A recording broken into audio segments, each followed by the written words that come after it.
What's up, guys? Welcome to another podcast. And today, special treat with Christopher. Hey, good morning, guys. We're actually going to talk about something very important and a great question from some of our audience. Yes, so I got a question asked. It's what's more important when it comes to buying a home, income or credit? What are your thoughts, Edgar? Honestly, I will tell you, just me personally, dealing with a lot of applications that come through, income for me is probably the most important thing because without income, you don't really qualify for anything. But that also segues into the other thing. So we can go with as little as a 580 FICO score with 3.5% down, right? Right. But we also have to account for other crazy stuff that happens within that credit.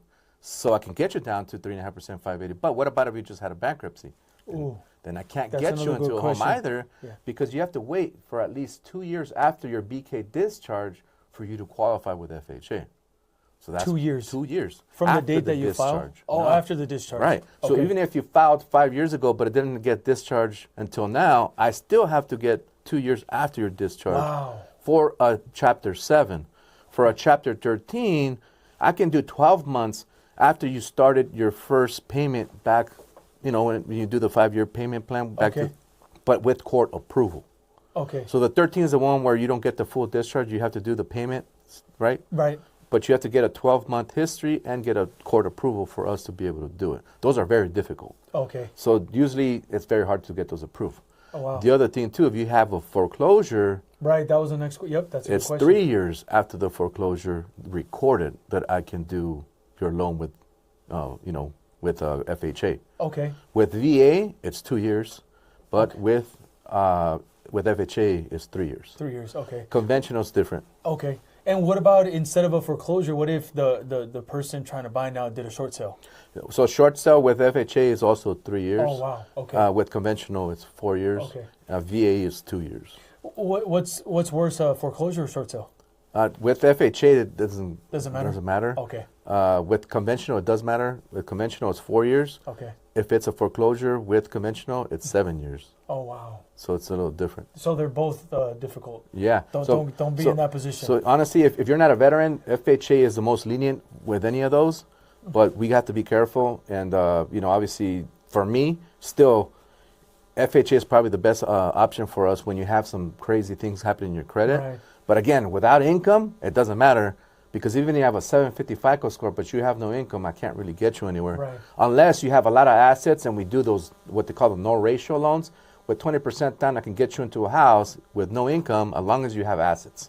Okay. So I've done those loans as well. So we do have options for everybody. Yeah. But when you have very little down, income is going to be king for us because we can get you into some of those down payment assistance programs with as little as, a 620 FICO score as well. Right. But again, me personally, income is going to really drive the transaction. Right. So, okay, awesome. Yep. And the last question is, can I still purchase a home if I have a lot of student loan debt? Yeah, so you know what? The rules have changed for student loans in the last few years.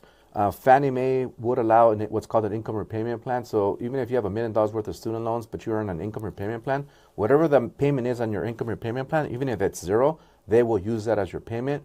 With FHA, they will use 0.5% of your balance as your payment. So that's pretty cool. VA will use 0.5% divided by 12. So that's pretty cool of your balance. Right. But the most lenient with student loans is Fannie Mae, which is whatever your income repayment plan is.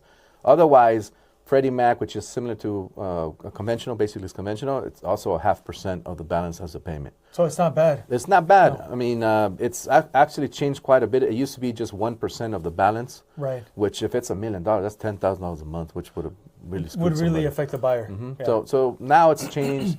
You can buy with student loan. So honestly, reach out to us. Yes. Don't get deterred. Yeah. Thinking that you have a lot of debt that you can't buy. There's definitely programs out there that can help you. Yeah. And again, if you get on an income repayment plan with the student loan company, there's ways to do it where we can qualify you. Yeah, and I always tell people, and every time I talk to someone, is your situation might be different than the other person's. Mm-hmm. The first step is to get in contact with a lender, and then once you can get them on that plan, and then just kind of move forward from there. Yep, and all these programs allow for co-signers as well. So income's important. Yes. We can always add a co-signer, parents, relatives. Good idea. So, hey, guys, I know I say income. There's other income we can add. So make sure you reach out to us, guys. Let us know. We're here to help. See ya.